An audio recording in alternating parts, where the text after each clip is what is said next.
स्वागत दोस्तों, आगे के सामने मौत चलेंगे। सबसे पहले आपको बताएंगे दोस्तों, 3 अलग अलग दिशाओं से संसद भवन को घेरने की हो गई है पूरी तैयारी। दोस्तों बताएंगे डिटेल में क्या है पूरी अपडेट, जहां पर अलग अलग पार्टियों के द्वारा, अलग अलग संगठनों के द्वारा सीधे संसद घेराव किया जाएगा दोस्तों, जिसमें क्या किसान भी जुड़ेंगे, चंडीगढ़ से पहुंचेंगे दिल्ली दोस्तों, और क्या इंडिया गठबंधन की सारी पार्टियां होंगी एकजुट, और क्या सोनम वांगचुक भी निकलने वाले हैं संसद घेराव करने के लिए। दोस्तों एक एक करके चलेंगे आज की सारी बड़ी खबरों की तरह। उससे पहले अगर आप भी मानते हैं कि मानसून सत्र के दौरान बीजेपी के द्वारा 360 का आंकड़ा जुटाने की कोशिश की जा रही है, लेकिन 360 का आंकड़ा जुटाने तो दूर की बात, शिक्षा मंत्री का इस्तीफा रोक ले वही बड़ी बात है। तो इस वीडियो को लाइक करके, लाल बटन दबाकर, चैनल को सब्सक्राइब करके, बेल आइकन दबाकर कमेंट बॉक्स में अपनी राय जरूर लिखा बताएगा दोस्तों। ज्यादा से ज्यादा वीडियो को शेयर कीजिएगा। चलते हैं सबसे पहले सबसे बड़ी ब्रेकिंग न्यूज अपडेट की तरफ, जहां पर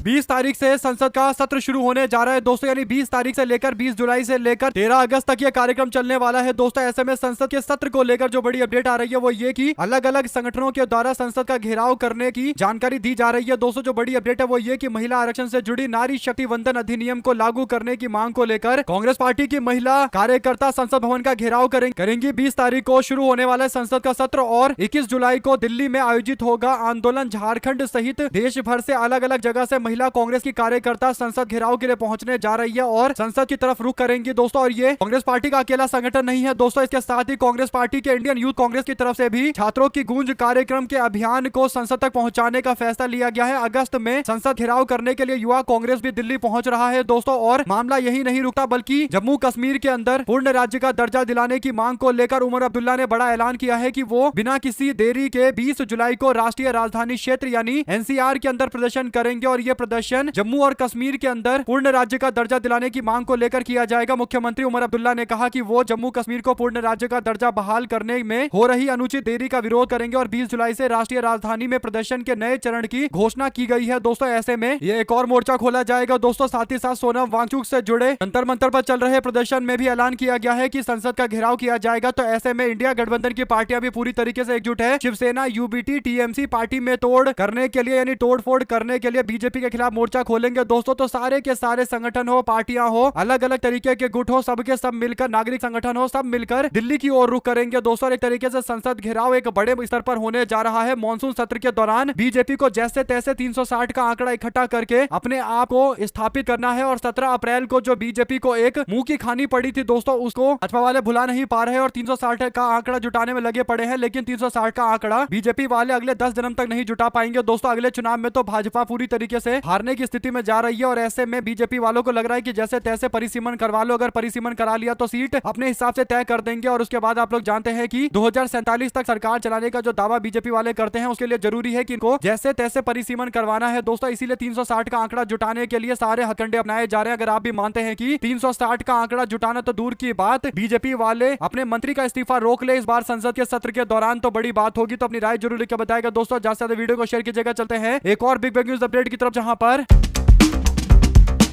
भारतीय जनता पार्टी के केंद्रीय मंत्री, जो टॉप लेवल के मंत्री हैं दोस्तों, जो संसद की कार्रवाई की जिम्मेदारी संभालते हैं, संसदीय कार्य मंत्री हैं दोस्तों किरण रिजिजू, उन्हें ये नहीं पता कि कौन व्यक्ति उनकी पार्टी का है, कौन उनकी पार्टी का नहीं है, और कौन कांग्रेस पार्टी का है, कौन बीजेपी का है दोस्तों। जबकि इनका काम यह है कि ये संसद के अंदर सारे विपक्षी पार्टियों को एकजुट करके सरकार के साथ आगे लेकर चले। कहने का मतलब इनकी जिम्मेदारी होती है कि संसद की कार्रवाई सही तरीके से चलनी चाहिए, सुचारू रूप से चलनी चाहिए। लेकिन दुर्भाग्य यह है दोस्तों कि मंत्री किरण रिजिजू को यह भी नहीं पता कि कौन उनकी पार्टी का सांसद है, कौन कांग्रेस का सांसद है। ऐसा हम इसलिए बोल रहे हैं क्योंकि बाड़मेर, जैसलमेर और बालोतरा राजस्थान से भारतीय जनता पार्टी के लोकसभा के सांसद उमेदा राम के जन्मदिन की हार्दिक शुभकामनाएं दे रहे हैं दोस्तों। यानी उनका दावा है कि जो उमेदा राम है वो भारतीय जनता पार्टी के सांसद है, जबकि ये कांग्रेस पार्टी के जीते हुए सांसद है दोस्तों। यानी कांग्रेस के सांसद को मंत्री जी भारतीय जनता पार्टी का सांसद बता रहे हैं। इनको ये भी नहीं पता कि कौन कांग्रेस का है, कौन बीजेपी का है। इस पर लोगों ने तंज कसते हुए कह दिया कि बीजेपी के सांसद को बधाई। हालांकि जमकर किरकिरी होने के बाद किरण रिजिजू ने पोस्ट को डिलीट किया दोस्तों, और दोबारा से लिखा इसमें भारतीय जनता पार्टी की जगह उन्होंने कांग्रेस पार्टी के सांसद लिखा। यानी बाद में जाकर वो सही कर पाते हैं। तो इसे पता चल रहा है दोस्तों कि हो सकता है कि पोस्ट अपने आप ही उन्होंने लिखा हो, क्योंकि जब अपने आप ही लिख रहे हैं तभी शायद उनको पता नहीं चल रहा है कि कौन किसका सांसद है, कहां का सांसद है। क्योंकि संसदीय कार्य मंत्री तो बन चुके हैं दोस्तों, लेकिन ये संसद के काम सही से करवा नहीं पाते, इसीलिए विपक्ष के साथ इनकी बनती नहीं है। क्योंकि विपक्ष के सांसदों को भी ये नहीं जानते और बीजेपी का सांसद बता देते हैं। इस पर आप लोग क्या कुछ कहना चाहते हैं? लोगों ने तो जमकर मजाक उड़ाया है दोस्तों। साथ ही साथ एक और बड़ी अपडेट आती है, जहां पर राहुल गांधी के सामने एक और केस नहीं ठहरा और एकदम ऑन द मुंह गिर गया दोस्तों। अपडेट ये है कि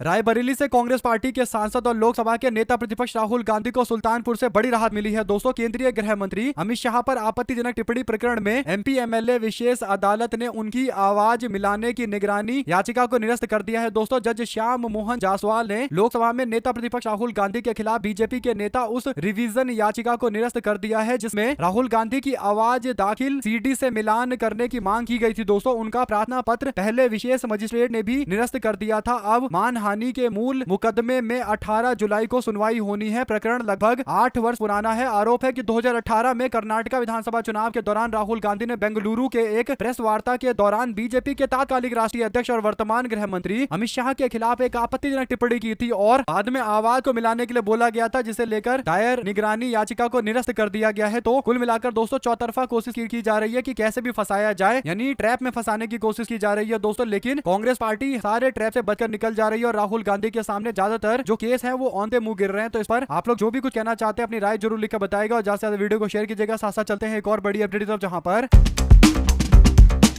कल 17 तारीख है दोस्तों, राहुल गांधी उत्तराखंड के दौरे पर जाने वाले थे। उत्तराखंड में राहुल गांधी 17 जुलाई को प्रस्तावित देहरादून दौरे पर जाने वाले थे और छात्रों की गूंज कार्यक्रम के आयोजन स्थल को लेकर उससे पहले विवाद हो जाता है। परेड ग्राउंड के कार्यक्रम की अनुमति नहीं देने को लेकर कांग्रेस और प्रशासन के बीच में आमने सामने की स्थिति बन जाती है और कांग्रेस पार्टी के कार्यकर्ता पुलिस के बीच में तनातनी जैसा माहौल देखने को मिला। प्रशासन का कहना है कि परेड ग्राउंड में पहले से ही चल रहे केंद्र सरकार के एक कार्यक्रम की अवधि बढ़ा दी गई है, यानी ये ग्राउंड पहले ही खाली होना था और केंद्र सरकार का कार्यक्रम यहाँ पर रुकना था, लेकिन केंद्र सरकार ने कार्यक्रम को बढ़ा दिया। आप लोग जानते हैं दोस्तों कि क्यों बढ़ाया गया होगा, ताकि राहुल गांधी की सभा ना हो पाए। 15, 16 और 17 तारीख तक 3 दिनों की कांग्रेस पार्टी ने बुकिंग की थी। इसके लिए 1.5 लाख से ज्यादा रुपए खर्च किए थे दोस्तों और इसके बावजूद उनको ये ग्राउंड नहीं दिया जा रहा, परेड ग्राउंड नहीं दिया जा रहा, क्योंकि देहरादून का ये सबसे बड़ा परेड ग्राउंड है और भारी संख्या में यहाँ पर लोग इकट्ठा हो सकते हैं। ऐसे में कांग्रेस पार्टी के लोगों ने कहा कि उनको ये ग्राउंड नहीं देकर दूसरे ग्राउंड पर जाने की बात कही जा रही है, यानी 2-3 दिन पहले अचानक से बोला जा रहा है कि किसी और ग्राउंड पर कर लीजिए, यानी कहने का मतलब कि कुछ दिन पहले अगर ये बता देते, 10 दिन पहले बता देते, तब भी सब कुछ सही तरीके से हो जाता। लेकिन अब अंत में आकर 2-3 दिन पहले बता रहे हैं, तो तैयारियां जो पहले से की गई है उन सारी तैयारियों को एक तरीके से पानी में धोने की कोशिश की जा रही है। हालांकि नेता प्रतिपक्ष यशपाल आर्य ने कहा कि सरकार पर निशाना साधते हुए कि बीजेपी नहीं चाहती है कि राहुल गांधी का कार्यक्रम सफल हो, इसीलिए ये लोग अड़ंगा लगाने की कोशिश कर रहे हैं। लेकिन कांग्रेस के जो अध्यक्ष हैं गणेश गोदियाल, उन्होंने साफ तौर पर कह दिया कि राहुल गांधी का कार्यक्रम तो होगा। उन्होंने कहा कि परेड ग्राउंड में ही होगा और डंके की चोट पर होगा, यहीं पर आयोजित करवाएंगे। इसके बाद दोस्तों, प्रशासन के खिलाफ क्या कांग्रेस पार्टी हाईकोर्ट का दरवाजा खटखटाएगी? तैयारी इसके लिए भी पूरी हो चुकी है। आप लोग अपनी राय जरूर लिख के बताएगा इस पूरे मामले पर और ज्यादा से ज्यादा वीडियो को शेयर कीजिएगा। चलते हैं एक और बड़ी अपडेट की तरफ, जिसमें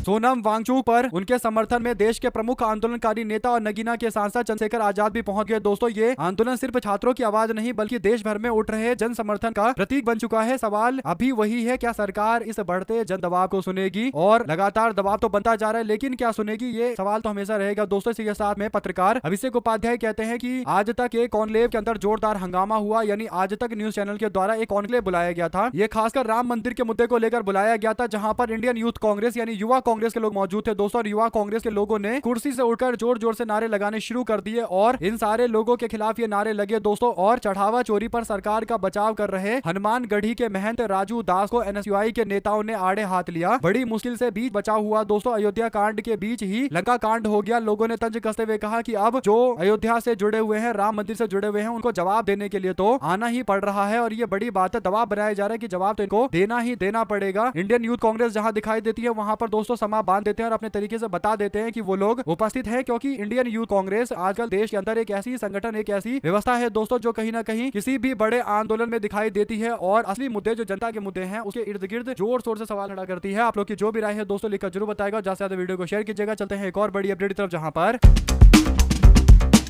मीडिया रिपोर्टों में यह दावा किया जाता कि सुप्रिया सुले ने एनसीपी एसपी की तरफ से यानी शरद पवार की पार्टी की तरफ से ऐलान किया है कि वो भारतीय जनता पार्टी के द्वारा लाए जाने वाले डीलिमिटेशन यानी परिसीमन वाले कानून का समर्थन करेगी। हालांकि दोस्तों ये बात एकदम गलत है, झूठ है, असत्य है। ऐसा इसलिए क्योंकि खुद सुप्रिया सुले ने इस बात की जानकारी दी। उन्होंने कहा कि मीडिया में जो रिपोर्टें फैलाई जा रही है और जो मेरे बयान के आधार पर दावा किया जा रहा है कि मैंने शरद पवार की पार्टी ने डीलिमिटेशन के मामले को लेकर बीजेपी का समर्थन करने की बात कही है, ये बात एकदम गलत है। उन्होंने कहा कि जो बात बात मैंने बोली है उसको दोबारा से देखिए। मैंने कहीं नहीं कहा कि हम लोग भारतीय जनता पार्टी का समर्थन करेंगे। उन्होंने कहा कि जो बिल है जो पहले लाया गया था 17 अप्रैल को गिरा, उस बिल का तो डंके की चोट पर विरोध रहेगा। उन्होंने कहा कि हाल ही में मीडिया में राष्ट्रवादी कांग्रेस पार्टी शरद चंद्र पवार गुट के निर्वाचन क्षेत्र परिसीमन यानी डिलिमिटेशन पर रुख को लेकर आई खबर गलत है, पूरी तरीके से अटकलों पर आधारित है। ना तो मैंने ना मेरी पार्टी के किसी नेता ने इस विषय में किसी भी मीडिया से कोई आधिकारिक चर्चा की है। हमारी पार्टी का रुख पार्टी के भीतर और इंडिया गठबंधन इंडिया मोर्चे में शामिल सहयोगी दल के साथ विस्तृत विचार विमर्श के बाद तय होगा। इसलिए ये दावा कि हमारी पार्टी ने इस पर कड़ा रुख अपनाया है पूरी तरीके से निराधार है। यानी हमारी पार्टी इंडिया गठबंधन के विचारों से इतर नहीं है। जब तक सरकार संसद में संशोधित परिसीमन विधेयक आधिकारिक तौर पर पेश नहीं करती तब तक इस पर टिप्पणी करना अनुचित होगा। यानी ये कहना कि जो मौजूदा प्रारूप है बिल का उस प्रारूप में उसको पास कर दिया जाएगा, ये नहीं होने वाला। 17 अप्रैल वाला बिल वापस आएगा, वापस हार कर जाएंगे। और जो बात इंडिया गठबंधन कह रहा है कि कानून के अंदर बदलाव करिए और कानून ऐसे बनाइए कि किसी राज्य को नुकसान ना हो, अगर बीजेपी ऐसा करने के लिए तैयार है तो कोई भी समर्थन देगा, इसमें कोई दिक्कत नहीं है। डिलिमिटेशन देश के अंदर होना चाहिए, लेकिन बीजेपी अपने तरीके से नहीं करा सकती। इस बात का विरोध किया जा रहा है। विपक्ष केवल विरोध के लिए विरोध नहीं कर रहा। और इसी बात का जिक्र करते हुए सुप्रिया सुले ने जो बयान दिया था उसे अलग तरीके से लिया गया कि वो बीजेपी को सपोर्ट करने के लिए तैयार है। सुप्रिया सुले ने कहा कि जो भी तय होगा इंडिया गठबंधन इंडिया मोर्चे के प्लेटफॉर्म पर तय होगा, उसी के आधार पर आगे कदम बढ़ाया जाएगा। तो ऐसा नहीं है कि इंडिया गठबंधन से इतर कोई फैसला ले रहा है। तो ये जो एक कोशिश की गई थी कि एनसीपी एसपी के अंदर फूट डाल दिया जाए या फिर इंडिया गठबंधन के अंदर कंफ्यूजन फैला दिया जाए कि शिवसेना यूबीटी के सांसद भाग गए और टीएमसी के सांसद बागी हो गए, आम आदमी पार्टी के राज्यसभा के सांसद भाग गए तो एनसीपी एसपी के भी सांसद भागेंगे, ऐसी बात एकदम गलत है दोस्तों। अगर आप देखेंगे तो ऐसा लग रहा है कि गोदी मीडिया के लोग बड़े स्तर पर इस काम में जुटे हुए हैं कि भाजपा को 360 का आंकड़ा मिल जाए और बीजेपी बिल पास करा ले। वो जो 17 अप्रैल को शर्मिंदगी देखने को मिली भाजपा वालों को दोस्तों, नरेंद्र मोदी मुंह लटकाकर निकले थे संसद भवन से, तो उसी बात को अब बीजेपी के लोग दिल पर ले चुके हैं और कोशिश कर रहे हैं कि इस मामले पर जैसे तैसे स्थिति को संभाला जाए। आप लोग की क्या राय है लिखकर जरूर बताएगा। साथ साथ चलते हैं एक और बड़ी अपडेट तरफ, जहां पर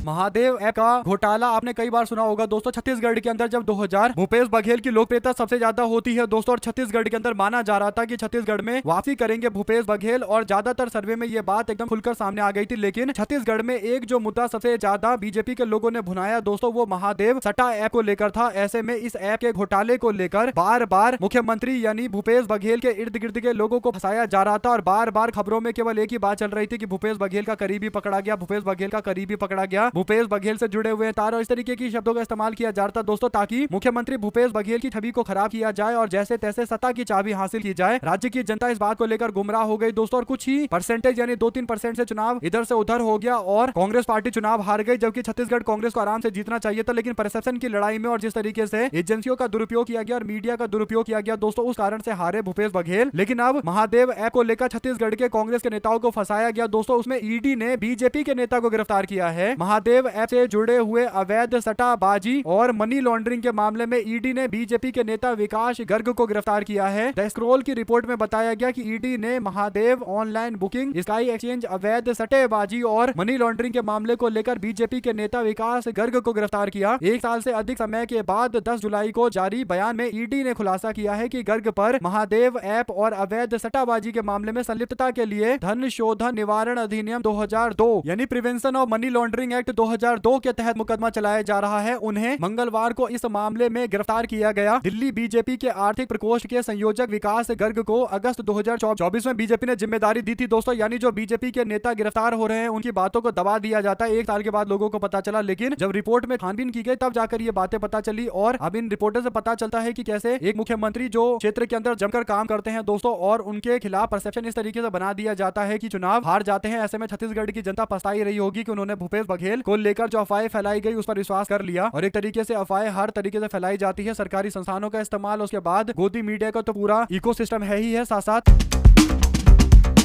पंजाब कांग्रेस में जारी अंदरूनी खींचतान के बीच में पार्टी के प्रदेश प्रभारी भूपेश बघेल ने बुधवार को अपनी report all India Congress committee महासचिव संगठन केसी वेणुगोपाल को सौंप दिया दोस्तों। रिपोर्ट के बाद बघेल ने स्पष्ट किया कि पंजाब कांग्रेस के नेतृत्व में बदलाव का कोई भी फैसला जल्दबाजी में नहीं होगा, इसे कठपुतली का खेल नहीं माना जा सकता। वेणुगोपाल ने उनके आवास पर मुलाकात के बाद बघेल ने पत्रकारों से बात करते हुए कहा कि उन्होंने पंजाब में 6 दिनों तक व्यापक स्तर पर पार्टी से चर्चा की। पंजाब कांग्रेस कार्यालय में समूह बैठकों के अलावा कई नेताओं से व्यक्तिगत मुलाकात भी की गई। दोस्तों बड़ी बात यह है कि इन चर्चाओं के आधार पर रिपोर्ट तैयार करके पार्टी नेतृत्व को सौंप दी गई है। कांग्रेस पार्टी पंजाब के जो अध्यक्ष हैं अमरिंदर सिंह राजा वड़िंग, उनके बदलाव को लेकर अटकलें 2 दिन पहले चल रही थी, लेकिन राहुल गांधी से मुलाकात के बाद भूपेश बघेल ने जो टिप्पणी की है कि ये कोई वैसा खेल तो है नहीं, नेतृत्व परिवर्तन का कठपुतली का खेल कि भाई इस कठपुतली को हटाकर दूसरे को लगा दो, उसको चलाओ, तो ये कठपुतली का गेम नहीं है। इससे पहले उन्होंने कहा था कि गुड्डा गुड़िया का खेल तो है नहीं कि इसको लाओ उसको छोड़ दो, उसको बुरा लगा तो इसको बदल दो, और ये सब चीजें नहीं होती है। जब संगठन काम करता है तो काफी सोच विचार करके चलता है और इसीलिए परिवर्तन नहीं होगा, ये बात एकदम लगभग स्पष्ट हो चुकी है। दोस्तों अब इस मामले पर देखते हैं राहुल गांधी क्या कोई अंतिम फैसला लेंगे, क्योंकि चरणजीत सिंह चन्नी से मुलाकात करने के लिए प्रताप बाजवा को चंडीगढ़ भेजा गया था और चंडीगढ़ में चरणजीत सिंह चन्नी से बात करने के बाद प्रताप बाजवा अपनी पूरी रिपोर्ट के साथ राहुल गांधी के पास आएंगे और इसके बाद राहुल गांधी आज या कल में फैसला ले सकते हैं। अब चन्नी को तय करना है कि वो पार्टी के किस फॉर्मूले के साथ आगे बढ़ेंगे दोस्तों, क्योंकि चन्नी को समझना चाहिए कि पार्टी आला कमान किसी नेता को फेवर नहीं करता, वो उस नेता के पक्ष में फैसला लेता है जो संगठन के विस्तार में मदद करेगा और पार्टी की सरकार बनाएगा, और सरकार बनाना सबसे बड़ी प्राथमिकता है और आम जनता को कांग्रेस पार्टी के विचारों की सरकार देना ज्यादा जरूरी है। इसीलिए कांग्रेस पार्टी आला कमान के विचारों के बाद, विस्तृत विचार के बाद लिए गए फैसले पर उंगली उठाना अपने आप में कहीं ना कहीं एक तरीके से बेईमानी कही जा सकती है। साथ साथ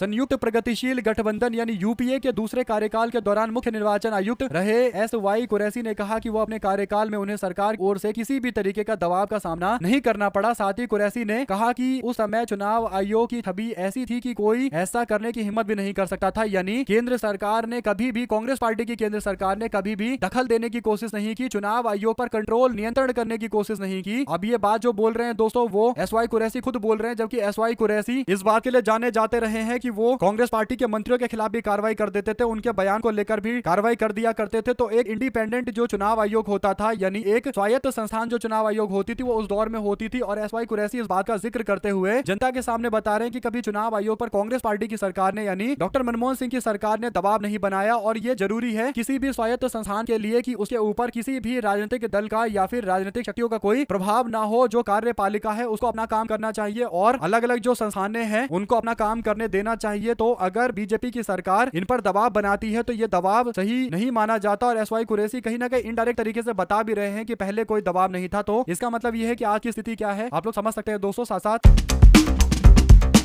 आप लोग को बिहार के भोजपुर की घटना याद होगी दोस्तों। शाहपुर थाना क्षेत्र के बिलौटी गांव के निवासी भरत भूषण तिवारी के हत्याकांड से जुड़े मामले को लेकर याचिका पर सुप्रीम कोर्ट में सुनवाई करने से इनकार कर दिया गया। न्यायमूर्ति एम.एम. सुंदरेश और न्यायमूर्ति शील नागू की पीठ ने याचिकाकर्ता को पहले पटना हाईकोर्ट का रुख करने की सलाह दी। सुप्रीम कोर्ट ने कहा कि मामले में पहले हाईकोर्ट में सुनवाई होनी चाहिए, वहां से राहत मिलने के बाद आगे बढ़ना चाहिए। याचिका में क्या मांग की गई थी, एक बड़ा सवाल है दोस्तों। जो याचिका है वो प्रिया मिश्रा ने लगाया था, अधिवक्ता नरेंद्र मिश्रा ने दाखिल किया था। याचिका में मांग की गई थी कि पूरे मामले की जांच सुप्रीम कोर्ट से सेवा जो निवृत्त है, यानी जो रिटायर्ड जज है, उनकी अध्यक्षता में एक समिति का गठन होना चाहिए और वो समिति अपने निगरानी में जांच करवाए, देखे कि भरत भूषण तिवारी की जो हत्या की गई है, जो फर्जी एनकाउंटर किया गया है, वो फर्जी एनकाउंटर किसके कहने पर किया गया है। और इसके लिए जरूरी है कि न्यायिक जांच, निष्पक्ष जांच होनी चाहिए और ये मांग लगातार की जा रही है दोस्तों। हालांकि धीरे धीरे करके ये मामला ठंडे बस्ते में जाता चला जा रहा है और बिहार में अभी हाल फिलहाल में एक और घटना सामने आती है दोस्तों, जहां पर बंटी यादव को ही मार दिया जाता है। तो इससे पता चल रहा है कि कानून व्यवस्था कितनी भयावह स्थिति वाली है। आप लोग इस पर अपनी राय जरूर लिख कर बताएगा। साथ साथ चलते हैं एक और बड़ी खबर की तरफ, जहां पर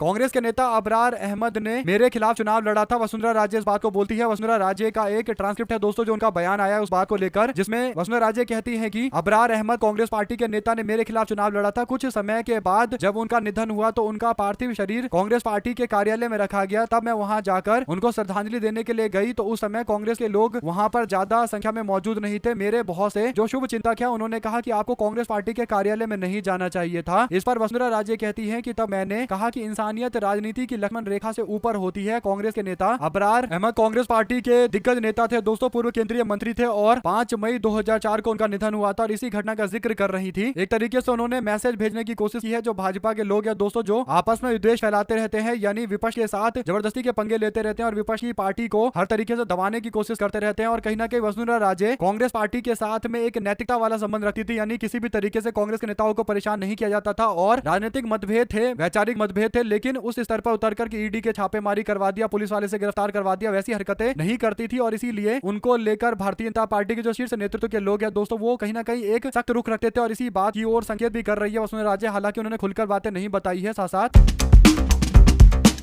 हरियाणा प्रदेश कांग्रेस कमेटी के जो प्रभारी का कार्यकाल संभालने के बाद संजय दत्त लगातार जिला अध्यक्षों और पूर्व प्रत्याशियों और विधायकों और पार्टी कार्यकर्ताओं के साथ 1-to-1 बैठक कर रहे हैं। संजय दत्त के सामने संगठन को मजबूत करने साथ साथ लंबे समय से जो चर्चाएं चल रही है उन चर्चाओं को जमीन पर उतारना एक बड़ा मुद्दा है। दोस्तों, सूत्रों के मुताबिक वो जल्द जिलेवार और विधानसभा क्षेत्रवार हर तरीके से जमीनी स्तर पर संगठन की स्थिति का आकलन करेंगे। आपको बता दें कि संजय दत्त के द्वारा जो बैठक की जा रही है हरियाणा के अंदर दोस्तों, अलग अलग नेताओं से 1-to-1 बैठक चल रही है और उन सबसे इनपुट लिया जा रहा है और ये वो मीटिंग की तस्वीरें भी साझा कर रहे हैं। यानी पहले केवल मीडिया में छपा दिया जाता था कि सबसे मीटिंग कर रहे हैं, संगठन का काम चल रहा है, लेकिन हकीकत में ये बातें होती नहीं थी। लेकिन उन्होंने फैसला लिया है कि वो इसकी तस्वीरें भी जारी करेंगे और बताएंगे कि कैसे 1-to-1 बैठ के सबके साथ सारे वरिष्ठ नेताओं के साथ चल रही है। और एक प्रभारी का काम होता है कि हरियाणा कांग्रेस या किसी भी कांग्रेस के अंदर किस तरीके की दिक्कतें आ रही है, संगठन में कैसे आपस में समन्वय नहीं बैठ पा रहा है और कैसे गुटबाजी के कारण पार्टी को नुकसान हो रहा है, इन बातों को सही से जाने, जांच पड़ताल करे और उसके बाद एक ऐसा फैसला ले जिससे पार्टी संगठन मजबूत हो जाए। आप लोग इस पर जो राय देना चाहते हैं लिखकर जरूर बताएगा और ज्यादा से ज्यादा वीडियो को शेयर कीजिएगा। दोस्तों, हमारे साथ लगातार जुड़े रहने के लिए दोस्तों, भाइयों, बहनों, मित्रों का बहुत बहुत धन्यवाद। आप लोग देख रहे थे, आपका अपना चैनल जय हिंद जय भारत। ज्यादा से ज्यादा वीडियो को शेयर कीजिएगा दोस्तों। बहुत बहुत धन्यवाद सभी दोस्तों, भाइयों, बहनों।